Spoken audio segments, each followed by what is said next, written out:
It's a Republican's dream to have a based black guy. You know what I noticed a lot of recently? Indian stand-up comedians have started in with the anti-white stuff. They see the Sam Hyde memes. He's the shooter of Kiev. I'll have to impress him. I'll tell him I'm a hacker for the NSA. I swear, man, it's like we're on the wrong timeline.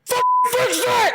Conspiracy media stuff just puts you in like month-long states of fight or flight. It activates the same part of your brain that torture activates. There's nothing you can do about a lot of stuff. You're gonna need to live with cognitive dissonance. White culture is a civilization of shame. That's how females enforce it. And you're gonna need to not be true to yourself. He gets hit with race statistics one time. I've got some crazy information about the Jews and red pilling, but you have to download Telegram. I was thinking today, What, Chris? how a vast majority of like What? leftists are like saying like free Palestine, and if like a right-wing person just became like, well, it seems like all the liberals are supporting Palestine, so I'm going to support Israel because it's contrarian. Like, I think there's people that do that for sure. yeah, Absolutely. it's just funny to me because like, oh well, the progressives are supporting Palestine, so I'm going to have to do the other one. Yeah. Israel. Oh, There's people that do that for sure. Imagine being part of the white power army that's rising up against the J and not having CyberGhost VPN. I couldn't believe it. And listen, that's all bad stuff. I don't do any of that, but I want you guys to know that if you're doing something downright abhorrent online, you need CyberGhost VPN, and you can take that to the bank. And the CEO, Danish man. But you were considering Well, he's Danish. But you just bought the company for $50K. I'm sure he's Danish. Yeah, this guy.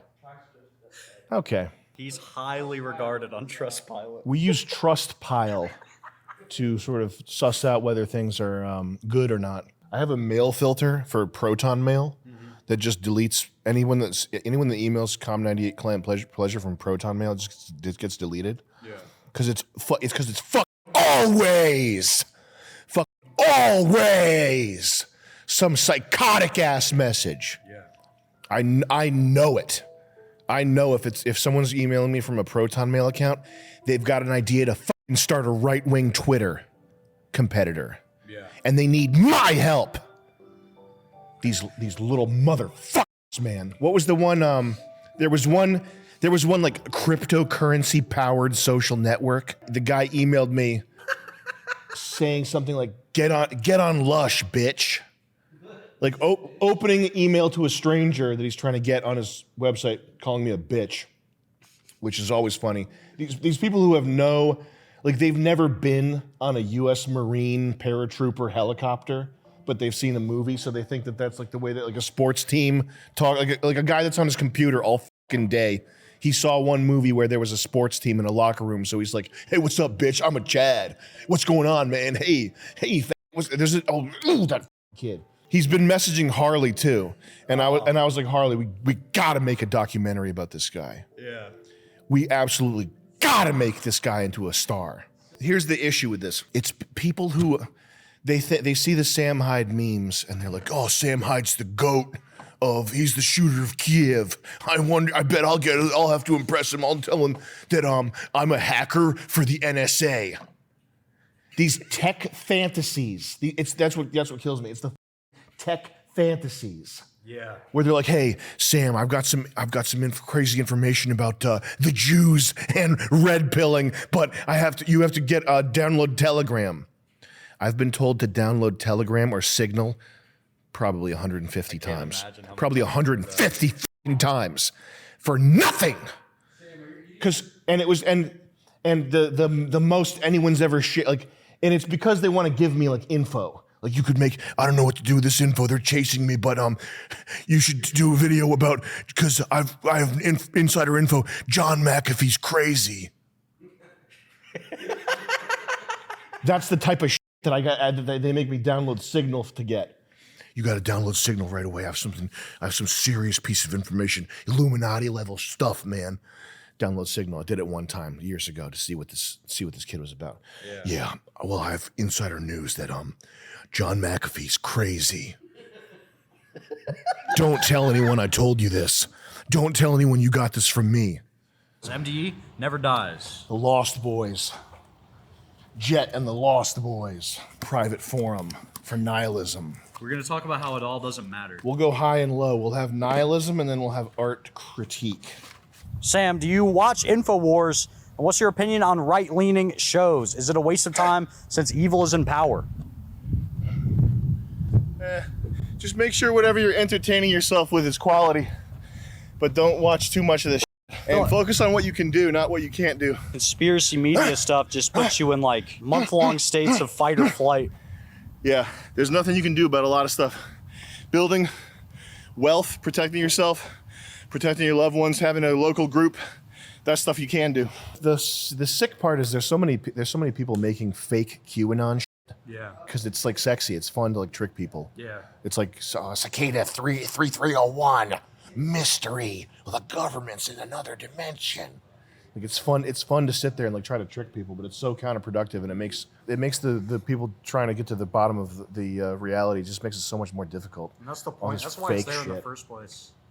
No, it's there because I mean I would imagine that the powers that be do encourage that and do their own sort of disinfo stuff.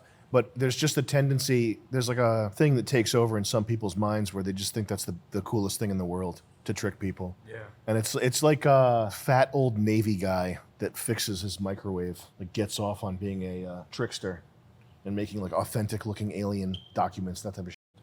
It's just super annoying. It's people have learned how to hack white people. Yeah. Because white cultures, white civilization is a civilization of shame. That's how social mores are enforced, is via shame. Like the last thing you want. That's how females enforce it. If you're a Puritan or whatever, males, I think males too. It's just that it's in opposition. The opposite would be a culture of just violence. Like if you steal in the Middle East, you get your hands cut off. If you steal in colonial times, you get publicly shamed and humiliated. You get the thing. The freaking head, whatever you call you put your arms and your head through the. Oh, the head shackle. Yeah. So to white people, it's actually true that that shame, it activates the same part of your brain that torture activates. Feeling shame or humiliation for something like that. It's the wrong timeline. I swear, man, it's like we're on the wrong timeline.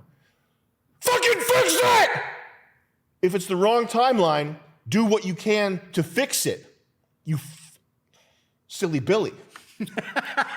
The entirety of human history has been a coalescing of various cluster of wrong timelines.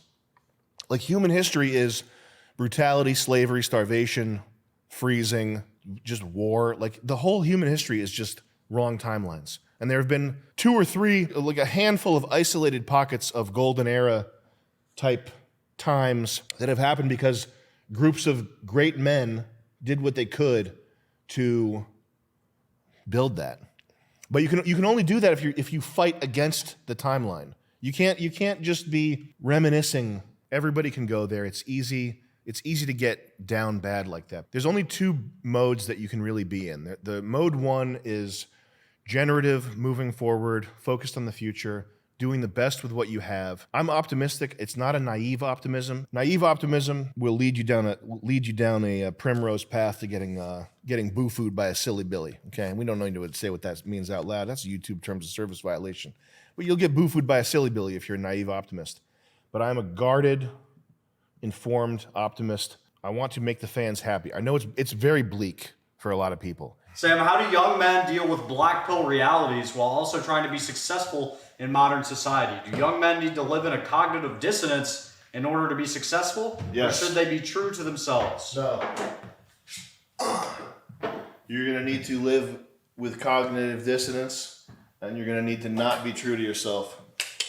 There's a line, obviously. It's up to you where you're going to toe that line, but many a lad has fallen prey to the HR department due to some based tweets, and there's very little you can do about that. There's very little you can do while tweeting with your real name. So, yeah, you do have to kind of just suck it up and live with it. You know, you don't want to change the way you think based on the environment, but you know, life has always been difficult, and navigating life now, it's more of a psychic emotional, mental difficulty than a physical one. But that is your lot in life, so suck it up. People are so sensitive and traumatized by being called racist. Being called racist is the worst thing you can be called for a lot of people. I guess it is. You remember how he invented racism, the word racism? The word racism. Leon right? Trotsky. I forget what his real last name is, but What a masterful stroke of genius. it's pretty incredible how that stuff is pulled off. You know what I noticed a lot of recently? Indian stand-up comedians have started in with the sort of anti-white stuff. They're mimicking black comics with the anti-white stuff. So they're Indian stand-up comics. They'll reference like colonialism and the British as though that's as bad as slavery. Like they've started bringing that up now, and they'll say white people or white lady the same way that like Dave Chappelle or like black people do, where it's it's an unnecessary detail for part of the story. You know what I mean? Yeah. Where it's like I was going down the street and I saw this old white lady, and it's just not. It doesn't make it funnier, and it's not like it's not a joke about white people necessarily, but they'll just throw that detail in there now as though that's good enough to get a laugh. It's really sickening, man. Did you see the Wendy's commercial where they use the term ashy? From when? Like now? Whoa. Ashy? Yeah, they were talking about like somebody's skin was dry. I'll show you. That's nuts, man. Yeah, it was in a Wendy's commercial. I was like, The Scott Adams thing is so funny. It's not you want to trash the guy or anything, but his whole thing is that he's a master of persuasion. Yeah. And he's like a trained hypnotist. And then he got busted for making fake accounts to comment on his own videos. But he's a grand master of persuasion. Yeah. And anyone who is his enemy or aligned against him will suffer unimaginable consequences due to his ability to morph the collective mind to whatever aim he wants. That's only a little bit hyperbole. This is kind of what the guy's shtick was in 2015 or whatever. And it's so funny that he's going viral now, basically for being blindsided by race facts, and his natural reaction being so out of tune with what the reaction you're supposed to have, and in a way that's like completely innocent and naive. Like none of his brain is going, I shouldn't be saying that, which is it's a good thing. Yeah. Like obviously it's a funny, awesome, good thing. But it's just so funny that his whole deal was I'm the master of persuasion, and then he gets hit with race statistics one time, and he goes full. He does the full thing. It's a Republican's dream to have a based black guy. Amber Rose, her coming out with a tattoo on her face. She's probably had abortions. She makes music that's like just garbage. Mm-hmm. Her coming out and saying, I vote for Donald Trump. That's like an older white conservative guy's like wet dream. Like finally we're getting the message. That's the conservative dream, is to get the message through to black people and Hispanics so that we can all come together and be Americans. That's the dream of these people in this room. And they don't understand that it's not going to happen. Should I make Jordan Peterson's anti-WEF group he's making? Should I trust Jordan Peterson's anti-WEF group he's making? It sounds like he's just advocating for a slightly different set of special interests. Is it controlled opposition, or could it be good? Listen, I don't think you need to. Jordan Peterson's specialty, the good stuff, is picking your life up from the sewer and turning it into like a reasonable, normal life. That's where you would go to him for advice. I don't know if I don't know what he's got in the works, but it's probably something you don't need to look at too much. There are no collectivist solutions to collectivist problems.